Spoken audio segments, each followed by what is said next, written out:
They had 3 yards of passing, Minnesota did, and somehow they scored 23 points, which was easily enough to beat Detroit.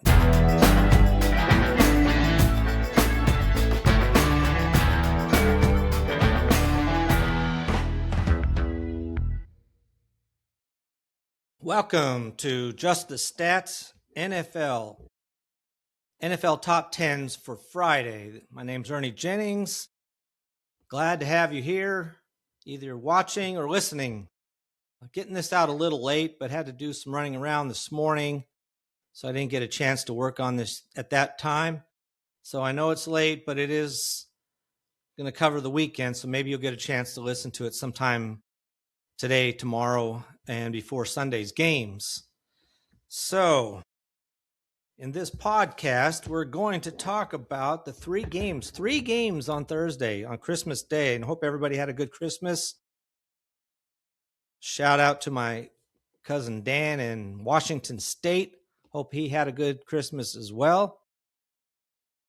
But we're going to cover today the 3 games on Thursday. Going to do that last because I also want to do my top 10 power rankings, kind of having to pretend that the games on Thursday aren't included in this analysis, and then some season stats as well that don't include the games from Thursday. So I'll do those 2 things first, come back to the game so we kind of get an idea of what happened, how the season's looking prior to this 16th game for every team. So let's get started with that. So as I was saying, we'll start with my top 10 power rankings. Now, this has been difficult. It's the same top 10 teams. The only other team that I've even considered putting into the top 10 is the Philadelphia Eagles. But honestly, the way they win, and they have 5 losses, which is the same amount of losses as the Houston Texans, who I did have in this list, even though that's the team I would be questioning whether it should be Houston or whether it should be the Eagles. But I put Houston in there. I feel like, and we'll talk about it. We'll start with them. We'll start from the bottom, work our way up. So, yeah, I have Houston at number 10, not the Eagles, because the Eagles just look sporadic. They have won some games lately, and they did win their division, but I just, not comfortable with the way their offense or defense really is ultimately. Not that either one's terrible, but we'll have a good idea about both these teams, the Houston Texans and the Philadelphia Eagles, because Houston Texans play the Chargers at L.A. That's a big game right there because the L.A. Chargers are on my list as well of my top 10. And then the Eagles are playing the Buffalo Bills, which are my number 9 team. I put the Buffalo Bills at number 9. And I did that because last week they played Cleveland. And they just hang on to win that game. I really need to see Buffalo beat some more quality teams. Now, when I'm looking at this list of top 10s, I do have the New England Patriots kind of high. But what I did was I went through this list of all these top 10 teams, and I looked at the teams they've beaten that have a winning record. So for the Buffalo Bills, which is why I'm kind of keeping them down a little bit, they've beaten 3 teams with a winning record. So they're 11-4, and 3 of those wins are against teams with winning records. The Houston Texans, for example, had 4 wins against quality teams. The 2 that have the most wins against top 10 teams are the Rams, who I did actually drop down a couple spots. They've beaten 6 teams that have a winning record, and the Jacksonville Jaguars have beaten 6 teams with a winning record. Those are the 2 that have beaten the most teams with winning records. So, but like I said, both the Bills and the Texans play teams with good records. I mean, like I said, Houston's playing the Chargers. The Chargers are 11-4, and then the Bills are playing the Eagles, who are 10-5. So this is really going to this will definitely show us the quality of all 4 of those teams. I mean, if the Philadelphia Eagles beat the Bills, I'll definitely put them into the top 10 and drop Buffalo out.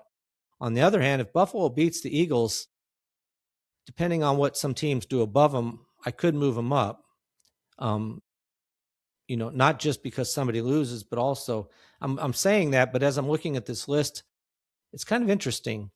But I could move them up. Number 8, I'll tell you what I'm talking about here. The Chicago Bears, I have it number 8. I dropped them 2 spots despite the fact that they won. They beat Green Bay in a game they had no business winning. But it's been kind of their way they win. The end of the game, they have the winning score, and you're like, how did that happen? And in the game against Green Bay, all Green Bay had to do was catch an onside kick, and the game's over, and Green Bay wins. That didn't happen. 12% chance that the Bears were going to get that onside kick, and they got it, and they ended up tying. Not only did they get it, they had to score a touchdown. They got that too, and then they ended up winning in overtime. How crazy is that? But I just don't like the Bears. They have 3 wins against teams with winning records. And that includes the Green Bay game, which honestly, that was a lucky win there. So I don't have a lot of confidence in them. I dropped them down a couple of spots because I wanted some other teams to move up that I thought were actually better. Now, at number 7, Denver Broncos. I dropped them the most, 5 spots after losing handily to the Jacksonville Jaguars. I dropped them for that loss also because they've only played 3 teams with winning records, with a winning record right now. Not even looking at the game they did last night, which they did win against Kansas City. I'm not even counting that. And it wouldn't matter because Kansas City has a losing record as well. So it doesn't improve their number of wins against teams with winning records. So I dropped Denver down after that loss. They lost by a couple of touchdowns in that game at home. Now, like I said, they did play Kansas City. They won that game. But that was very close. And Kansas City's got their 3rd string quarterback in there, and it was a tough game for Denver. Number 6, Los Angeles Chargers. I moved them up 2 spots. That's one of the teams that I moved up ahead of Chicago. I just felt like the Chargers have been pretty good. The Chargers have beaten 3 teams with winning records.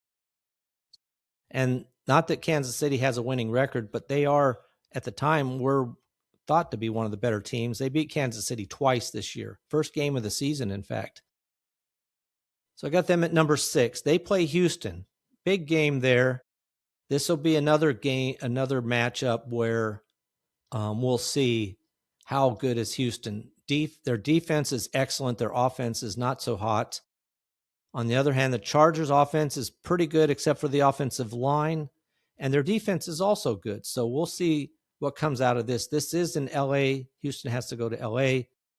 Houston really needs this win to keep their hopes alive to win the division. So they need to get it. We'll see what happens.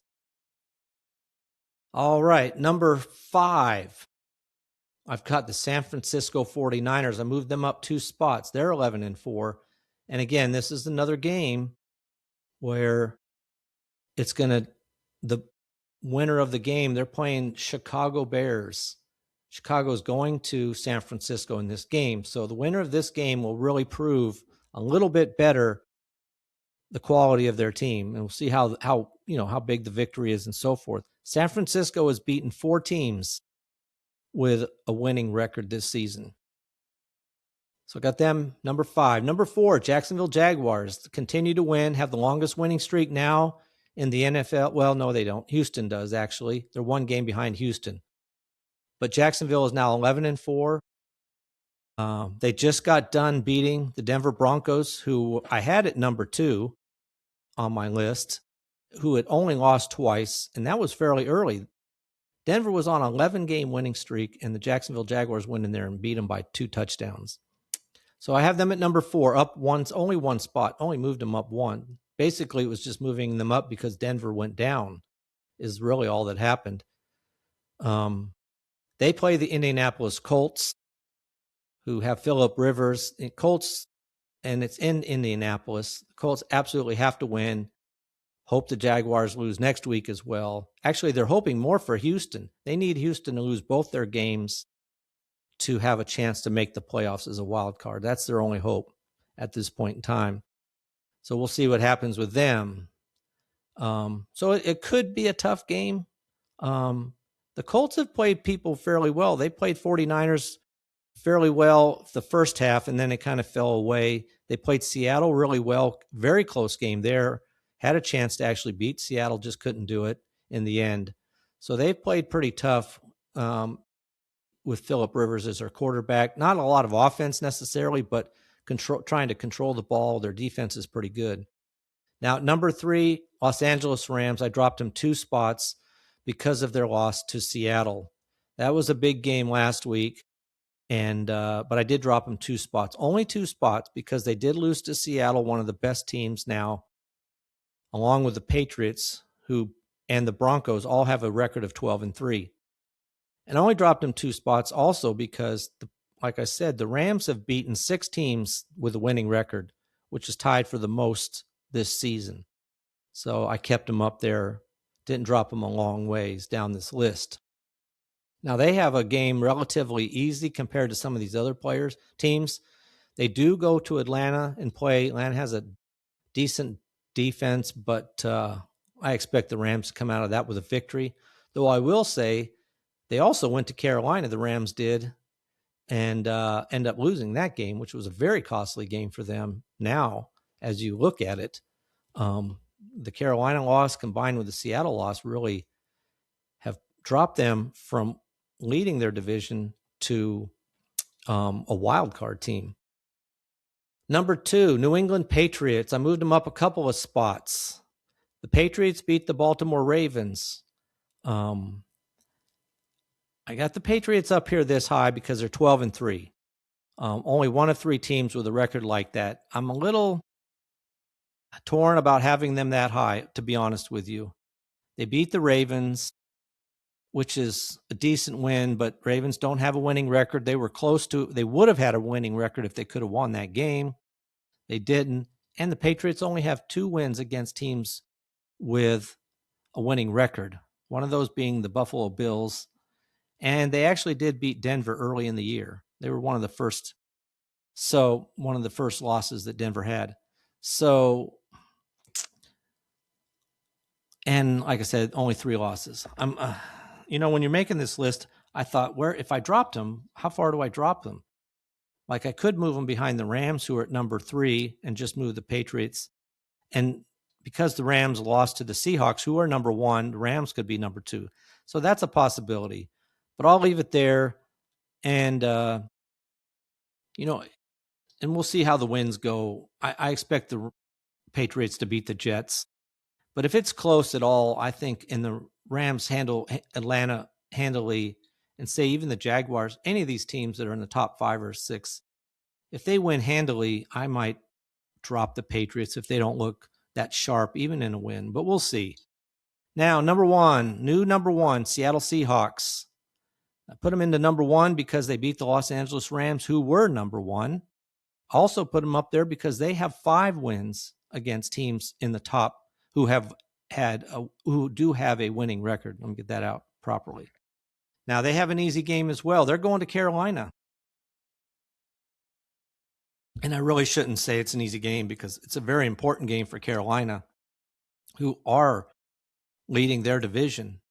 And they really, if they get this win, they have a chance to wrap up the division depending on what Tampa Bay does. So it's a big game for Carolina. It is in Carolina. And the Carolina Panthers have already beat the Rams, like I mentioned. So we'll see what happens there.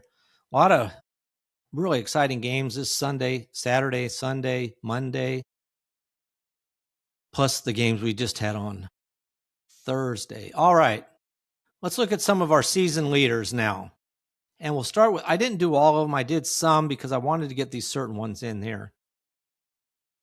In passing yards, Matthew Stafford leads the NFL. Now, this is, like I said before, Thursday night. So we'll see what Stafford does in his game this, actually Monday, I believe. But right now, Matthew Stafford is leading the NFL in passing yards after week 16 with 4,179, only 4 more yards than Dak Prescott. He had such a huge game last week when he threw for over 400 yards. That put him up there to number 1.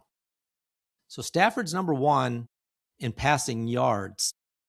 And I'm going to compare this with Drake May, who's number 4 right now in passing yards. There's really a gap between number 1 and number 2, and then number 3 and 4, and then a drop between 4 and 5. I mean, Dak Prescott has 4,175 yards. Jared Goff is third with 4,036, which is a good, 139 yards behind him. And Jared Goff did not have a good game this Thursday, so we'll see what happens with him. But Drake May is fourth with only 3,947, which is a good 32 yards behind Matthew Stafford. So I mentioned that because I also want to say now when we look at, and a third person I'll put on here real quick, Josh Allen made it. He's number 10. He's got 3,406 yards, which is a good, 73 behind Matthew Stafford. All right, so now when we're looking at passing touchdowns, Matthew Stafford leads in that category as well with 40. Jared Goff is second with 32. That's a difference of 8 touchdown passes. That's a big gap. And then third is Dak Prescott with 28, even another 4. So Matthew Stafford has a huge lead over everybody. Drake May and Josh Allen both have 25. Like I said, Matthew Stafford has 40. So just to give you some context about people who are being mentioned as MVP candidates, I think it's Matthew Stafford. I think team has a really good record, and 2 more games to really prove this out, one way or the other, between, say, those 3 players, and who might end up coming out on top. But right now, I do think Matthew Stafford has a lot of the key stats here, as well as just leading a team to a winning record. Let's look at rushing yards. Now, here's a stat that Jonathan Taylor had a hold of the entire season almost. But ever since Daniel Jones has went out and the team has been on this losing streak, the Colts that is, Jonathan Taylor's numbers and lead over James Cook has continued to dwindle. Not only continues, but has finally met its match. Jonathan Taylor is now number 2 in rushing this season with 1,489, and James Cook now is number 1 in rushing yards with 1,532. He's the only player in the NFL right now that's averaging over 100 yards per game. Now, Jonathan Taylor is averaging 99, so it's pretty close, but those 2 players have a huge gap over Devon Achane, who's third with 1,267. So, I mean, Achane's over 220 yards behind Jonathan Taylor. So it's a big gap between number 2 and number 3. Jonathan Taylor, I don't know if he's going to be able to catch James Cook, because Taylor plays the Jaguars again, who lead the NFL in fewest yards allowed to running back. So not that he doesn't break one off and has a big game, but it could be tough for him to have a big game, whereas James Cook might still just need even a decent game to hold on to his lead. Something else I wanted to mention about this list is, if you were in fantasy, somebody like Saquon Barkley and Christian McCaffrey went early in the draft. And McCaffrey's been okay. He's been consistent, a lot of touchdowns, and yards when you combine rushing and receiving yards. So he's been pretty decent, but he made the top 10 in rushing this time around. He hadn't been on this list, but now in week 16, Christian McCaffrey is number 10. He's got 1,039 yards. Now, somebody else who's was an early pick was Saquon Barkley. He had not been on this list, but he all of a sudden showed up this week. He has had a couple of decent games lately. Saquon Barkley's number 9 in rushing yards with 1,072. Now, that's just a little over half of what he did all last year. And then number 4 now, who's been moving steadily up this list, but number 4 is Derrick Henry with over 1,253. He has 1,253 yards. He's only 14 yards behind Ashane. I don't see him catching Cook or Taylor, but it's impressive. Early on, these guys were not producing, especially Barkley and Henry. But lately, now the season's starting to get toward the end. All of a sudden, they're picking up their pace a little bit and looking a little sharper. So we'll see how Barkley does in these next couple of games and then into the playoffs. He may be peaking, as you might say, at the right time. Unfortunately for Derrick Henry, the Ravens need almost a miracle to even make the playoffs. Now, let's move on to rushing touchdowns. Now, here is a category where Jonathan Taylor does lead over everybody by a fair amount. Jonathan Taylor for the Colts now has 17 rushing touchdowns. Jahmyr Gibbs and Josh Jacobs both have 13. And then you have 3 players, 2 of which last year were leading the NFL, Derrick Henry and James Cook, along with Josh Allen now, all have 12. So they're 5 back of Jonathan Taylor. Now, Christian McCaffrey's also on this rushing touchdown list with 9 himself. He's number 9. So he's showing up here late in the season on these charts. Now, let's look at receptions. Here's another category where we've had a little change of who's number 1. Puka Nacua for the Rams, despite missing a game now, had another dozen receptions, has 114 receptions to lead the NFL. Jamar Chase has 110. Jamar Chase for the Bengals has 110. And then Trey McBride, who last week was leading, now has 109 to drop down into third. He only had 4 receptions, while Chase had 9 and Nacua had 12.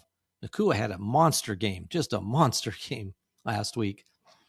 And then Jackson Smith-Njigba went over 100 receptions himself. He's got 104, which is good enough to set the record for the Seattle Seahawks now in receptions in a single season. And then here's Christian McCaffrey again at number 6. He's got 92. He's trying to get to 100 receptions. He's also trying to get 1,000 yards rushing, which he's done, and 1,000 yards receiving. That's the problem there, if he's going to be able to make that 1,000 yards receiving. We'll look at that in a second. But looking at receptions first, receptions by running backs. Christian McCaffrey has 92 receptions. Jahmyr Gibbs has 72. Bijan Robinson has 71. Those are your top 3 players. And no one's going to catch McCaffrey in receptions with those 92. I mean, it's 20 receptions difference. But when we're looking at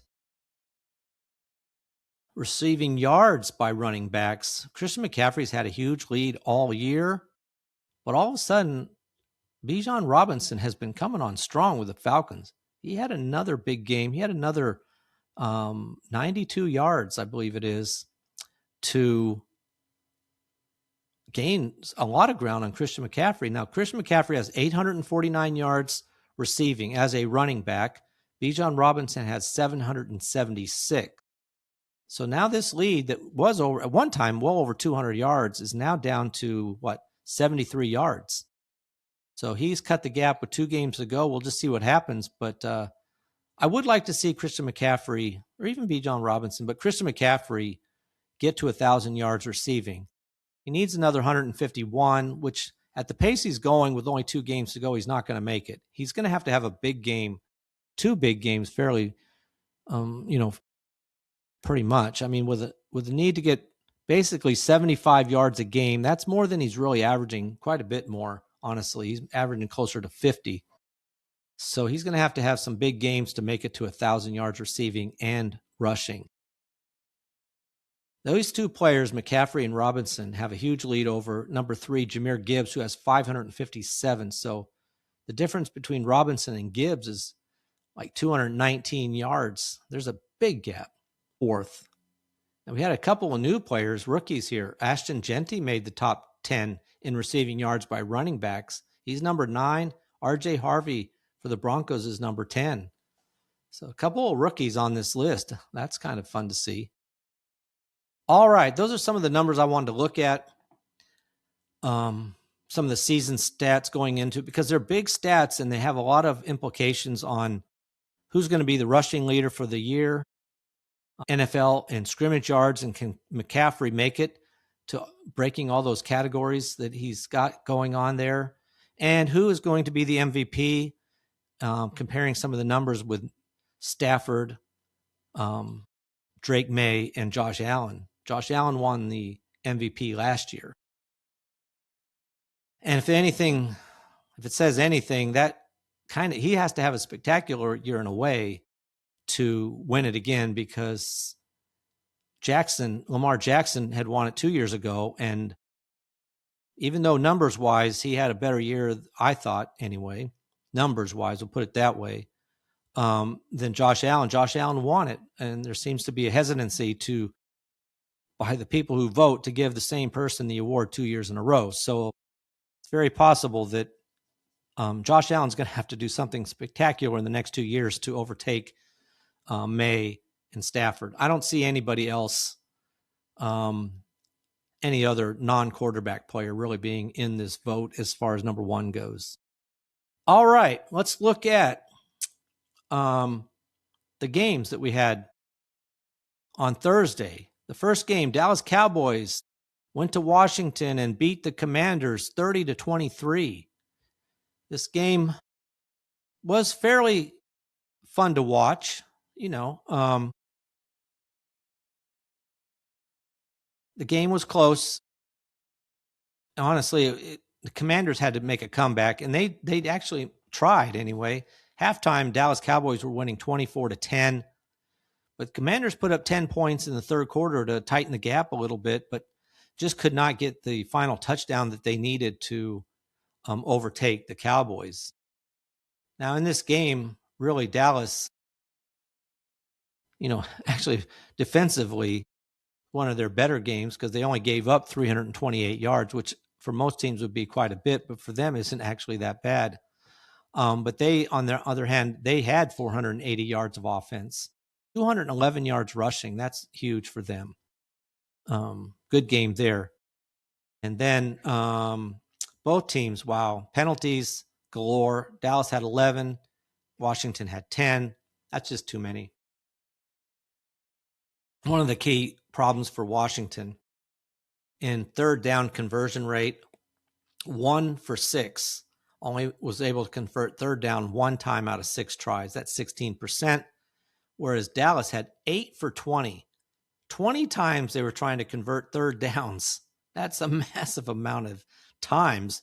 They did 8 times. They did converted for 40% rate.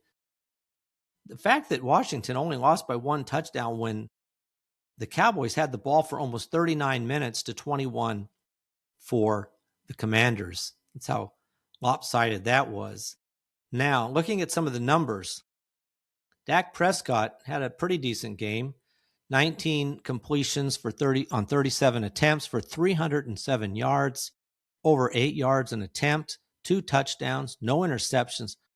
The one bad area was 6 times he was sacked in this game. He had a quarterback rating of 97.5. Now, Josh Johnson, see, this is why the game was even close at all. Josh Johnson's the third-string quarterback for the Commanders. He came in, did okay, actually. 15 completions on 23 attempts, 198 yards, which is 8.6 yards an attempt. Often when you see somebody like this, they're dumping the ball all the time. But he did pretty well. No touchdowns, no interceptions. That's good. Only sacked 1 time, had a quarterback rating of 92.3. Not bad for a first time starting like that as a backup quarterback. He's been in the league a long time, but got to start for the Commanders.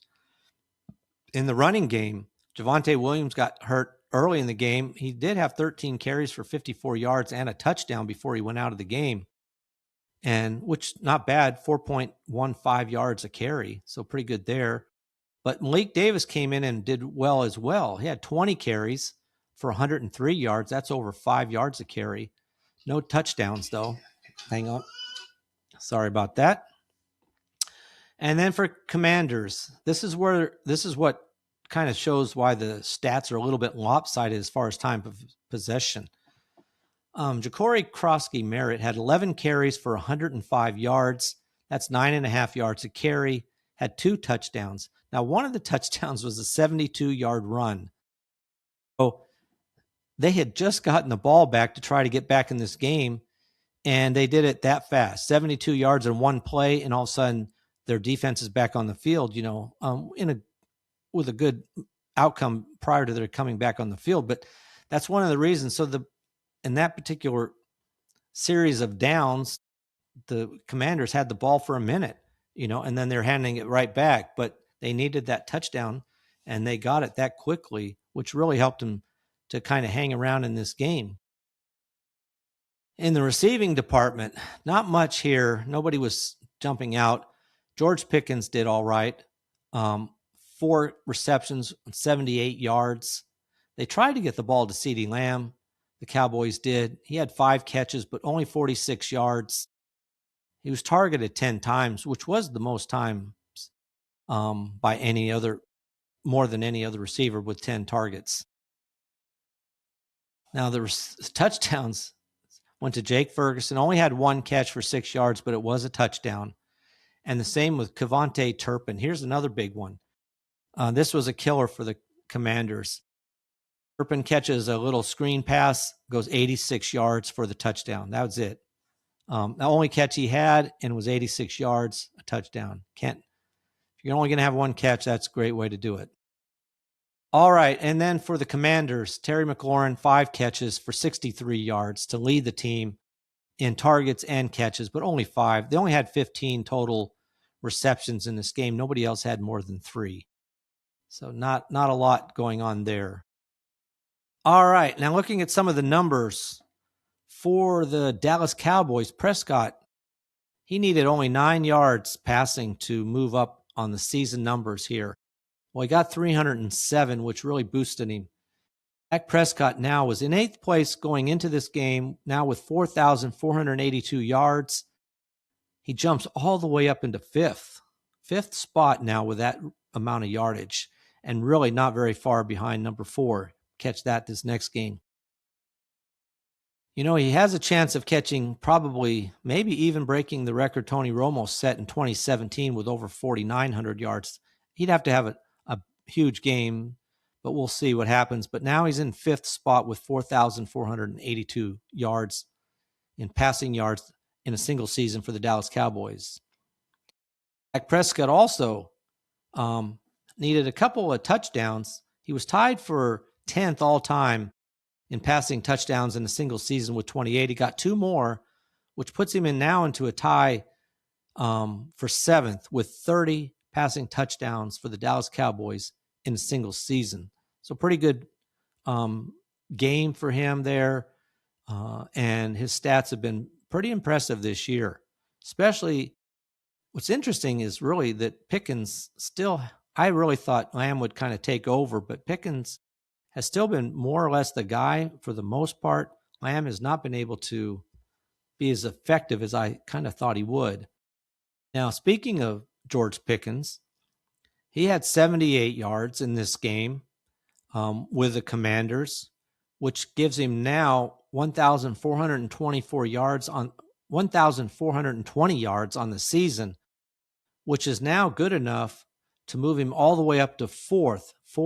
He was in 8th. He's now in 4th with that total yardage. So he's 4th all time for the Dallas Cowboys in receiving yards with 1,420. He's had a really good season. Has a chance to maybe move up a little bit more before the end of the year. One more stat for the Dallas Cowboys, and that's in total scoring. Brandon Aubrey had 12 points in this game to move from 8th spot up into 6th. He now has 457 points he's scored for the Dallas Cowboys, which is good enough to put him into 6th spot all time in total scoring for the Dallas Cowboys. He actually missed a kick. It was 50-something yards, and which, everybody comments how great his kicking is, and it almost seems like he's not allowed to ever miss a kick, but it was 50-something yards. Even in today's kicking world, it's still not a chip shot from 50 yards. Now for the Detroit Lions, moving into our next game, we'll look at that. Look at the Detroit Lions. By the way, the Commanders had nobody who had a top 10 season-wise, career-wise. Really hasn't been their year this time, so wasn't really anything to talk about as far as they go. All right, now, looking at the Detroit Lions and the Minnesota Vikings, I tell you, Detroit Lions just have botched this whole year. They're 8-8 now. So are the Minnesota Vikings, both 8-8. Detroit Lions every week need to win the game. They need a win, and they could not get it. In fact, they just look terrible on offense. Lost 23-10. I mean, halftime it was 7-7, and then after that, I mean, they just could not get going, and we'll talk about why here. I mean, the Detroit Lions had 231 yards of offense. I mean, they held Minnesota to 161 yards of offense. 158 of those were rushing. They had 3 yards of passing, Minnesota did, and somehow they scored 23 points, which was easily enough to beat Detroit, and we'll see why here in a second. But Detroit, they had 231 yards of offense, like I said, net yards. That's after sacks. But this is a team that's one of the highest scoring teams in the NFL. It scored 10 points. Usually one of the teams that racks up the most yards. What's kind of disturbing about it to me is when you look at the Pro Bowl picks, they have at least 5 players going to the Pro Bowl. But with a record like that, Detroit had the ball for 32 and a half minutes, 27 and a half minutes for Minnesota. Here's the issue. In the passing department, well, first let's look at the fumbles. Detroit fumbled the ball 4 times. There's 4 turnovers right there. Jared Goff, 18 completions on 29 attempts, 197 yards, just under 7 yards an attempt, 1 touchdown and 2 interceptions. So there's 6 turnovers. Detroit Lions turned the ball over 6 times. That's why they lost. That's for a team that was broaching a record. I think they said the Bills last year and another team from earlier, the Patriots in the past, had the fewest turnovers in a single season. And Detroit was right there with them going into this game. Well, with 6 turnovers, that's over with. No longer are they in that company. But 6 turnovers. Jared Goff was also sacked 5 times in this game. He had a quarterback rating of 64.9. You know, for a team that needed to win this game, and not against a good team, they're not playing one of the better teams in the NFL. They could not put a game plan together at all. Max Brosmer, backup quarterback, came in, 9 completions on 16 attempts for 51 yards, just over 3 yards an attempt. He was sacked 7 times for 48 yards. That's where you get only 3 net yards passing because of 48 yards sacked, 51 yards passing. You only got 3 yards of passing. And they couldn't win, and Lions could not win the game. How sad is this? Max Brosmer had a quarterback rating of 62.2. In the running game, you know, I really was hoping that the Lions could come out and make up for last week when they only had 15 yards rushing. Well, they didn't really do it at all. 17 carries for Jahmyr Gibbs. They did try to run the ball. They ran it 30 times. Gibbs had 17 carries for 41 yards, though. Only 2.4 yards a carry. David Montgomery had 10 carries for 25 yards. That's only 2.5 yards a carry. Just dismal. Total of 30 rushes for 68 yards, just over 2.27 yards a carry. Just over 2 yards a carry. Just not what you needed. And Minnesota Vikings had 28 carries as a team for 158 yards. That's 5.64 yards a carry. That's skewed quite a bit because Aaron Jones had 18 carries for 53 yards. That's under 3 yards a carry. He did have a touchdown. And I say it's skewed because Jordan Addison had 1 carry for 65 yards, which led to a touchdown, 65-yard touchdown run for Jordan Addison. That's what skewed this number so much, 65 yards on one carry. Now in the receiving department, for Detroit, Amon-Ra St. Brown had a fair game, 8 catches, 68 yards, though not really a lot of yards, only 8.5 yards a catch. Isaac Tesla, 3 catches for 49 yards, and 1 was a touchdown. Jahmyr Gibbs, 2 catches, 23 yards. That'll hurt him as he's trying to gain ground on McCaffrey. And then David Montgomery, 2 catches for 15 yards. So 4 catches by out of the backfield for 38 yards. Just okay. 18 catches for 197 yards and a touchdown. Minnesota, Justin Jefferson led the team with 4 catches for 30 yards. That was the most catches. Aaron Jones had 3 catches for 10 yards. Nobody else had more than 1. Actually, that was just 2 people had 1 catch. They only had 9 total, which is kind of crazy because Amon-Ra St. Brown had 8 by himself. All right, enough of that misery for the Lions. I was really rooting, actually, in some ways for the Lions because some friends I have, they're big Lions fans, so I like to root for the Lions. But, man, they just, I don't know. I really honestly thought of them as going into the season as a Super Bowl contender. Last year, I thought they were, but their defense had been so beaten up that it really cost them, I think. So I thought this year, hey, they'll be ready to go, but just not happening. All right, in this game, Jared Goff only needed 1 passing touchdown. He got it, and he now has 33, which puts him into 3rd place all-time for most passing touchdowns in a single season with 33.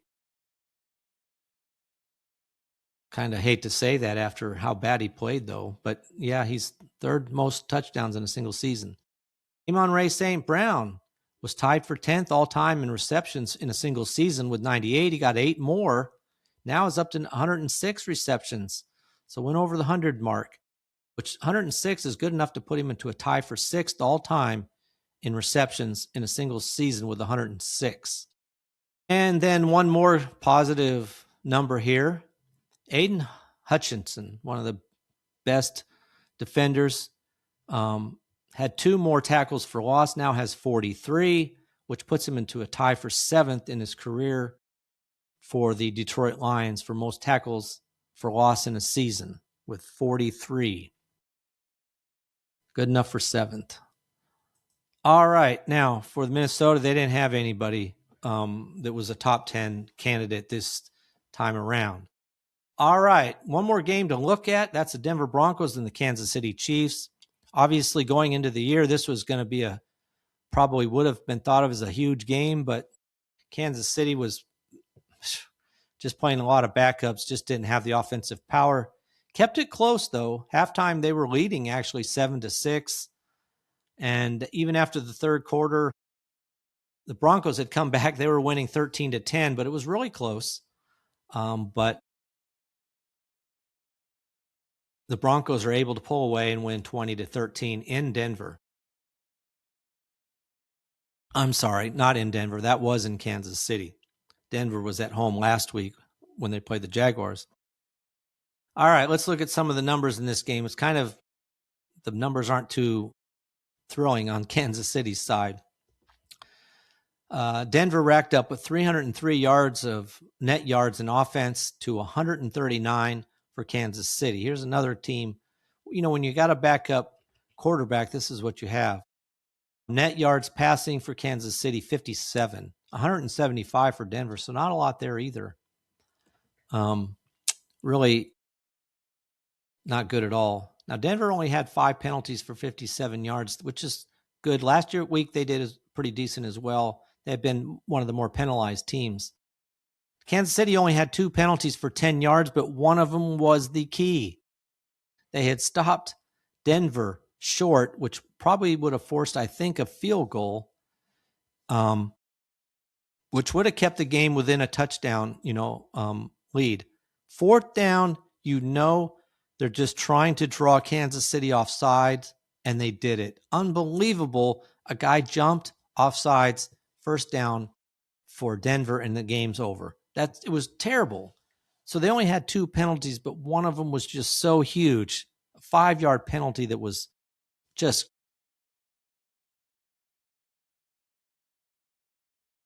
you wonder, what is the guy thinking? You don't have to move. You just sit there and wait for the clock to run out. They were not going to move. They had no motivation to really try to go for the first down. It was 4th down and, like a yard or so. Wow.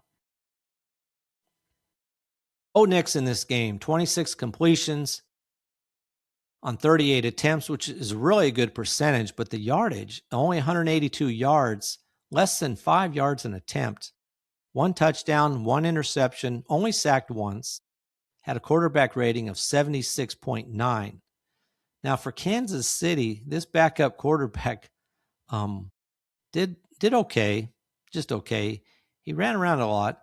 Chris Oladokun, 13 completions, 22 attempts, 66 yards passing. That's it.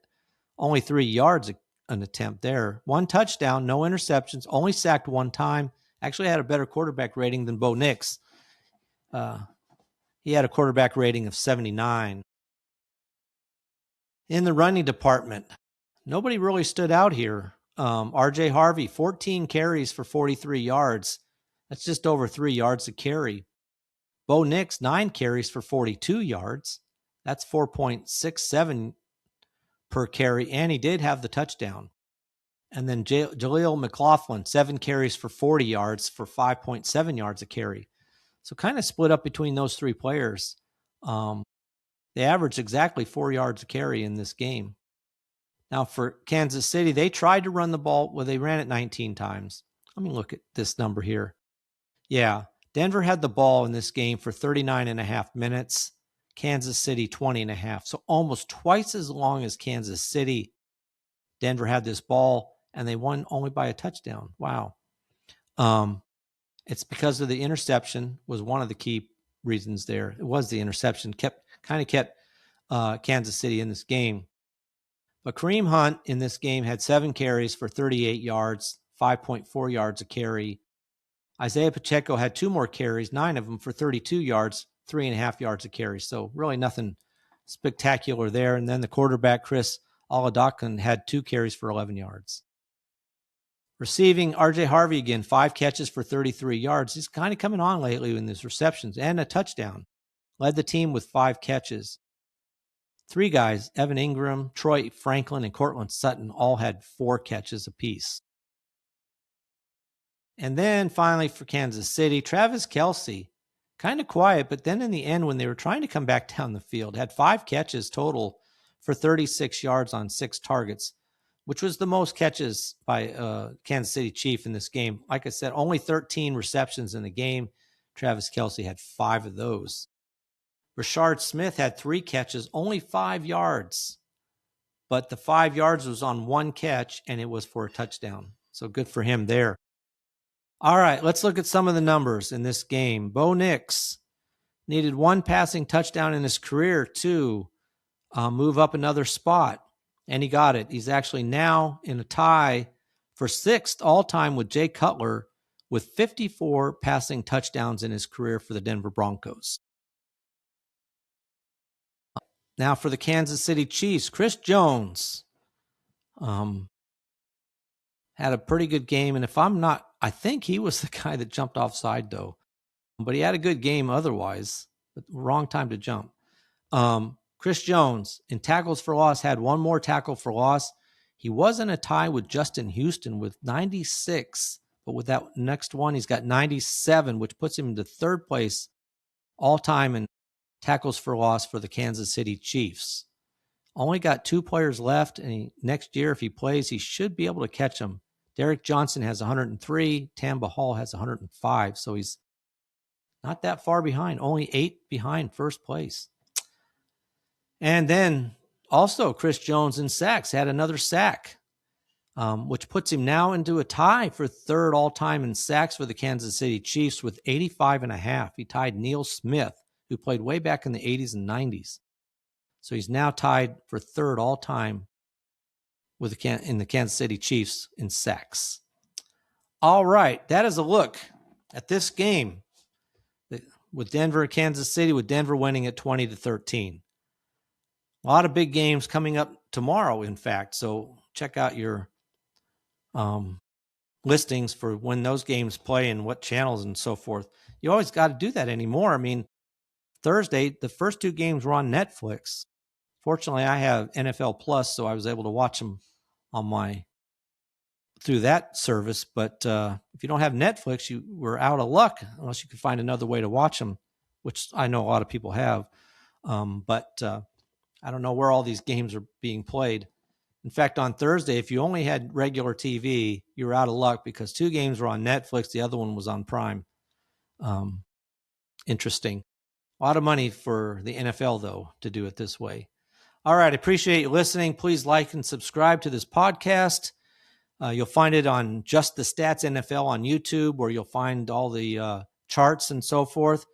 I apologize for yesterday. I swear I do not know what happens. Gremlins running around on my computer. But the way I normally use my phone as my camera, because it's a much better camera than the camera on my laptop, that connection would not work for whatever reason. It just was a mess. But then I plugged it in today to do it. Fine. Everything's fine. So somehow 24 hours later, it works fine. I don't know why. Please, again, as I say, like and subscribe. I hope you had a good Christmas. Looking forward to these games coming up. Man, we're getting close to the playoffs. So some big games as far as positioning in the playoffs go, I think, more or less than only a few of them are teams in and out of the playoffs. It's more of where you're going to be in the playoffs as an NFL team. All right. So for this episode of NFL Top 10s for Friday, I'm out. I'll talk to you on Monday.